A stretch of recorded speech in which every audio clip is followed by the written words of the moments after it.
Здравейте, скъпи приятели! За мен е удоволствие да бъдем отново заедно. Аз съм Мария Владимирова, управител на магазини за цветя. В днешното предаване ще ви представя изключително красиво луковично растение – хипеаструм или още рицарска звезда. Растенията принадлежат към семейство кокичеви. В Европа са пренесени от субтропичните и тропичните райони. През 18 век ботаниците дават и друго название на тези растения – амарилис.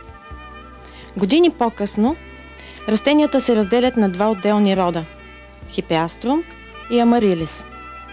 Амарилисите цъфтят с около 10 цвята, които са по-дребни и ароматни. Стеблата им са кухи и са доста издържливи. За разлика от хипеаструмите, амарилисите дават множество грудки, които са разположени в страни от майката. През пролетта дъщерните грудки се отделят от майката и се прехвърлят в подходяща почва. Т.е. те се размножават много лесно.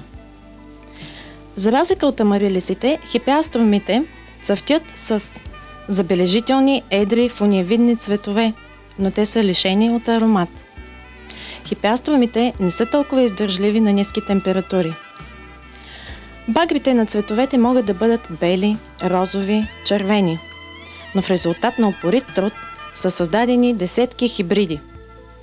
Листата на хипеаструмите са издължени, зелени и ветрилообразно разположени. През пролетта поставете грудката на слънчево, топло и светло място. През лятото поливайте умерено. Подхранвайте ежеседмично с подходяща течна тор, за да се стимулира растежа.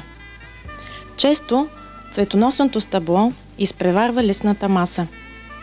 През есента намалете поливането. Подгответе растението за период на покой. Периодът на покой трае около 3 месеца.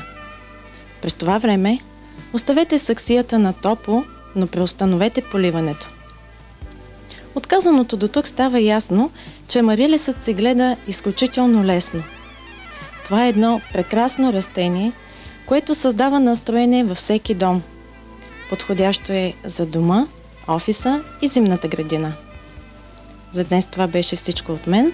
До нови срещи!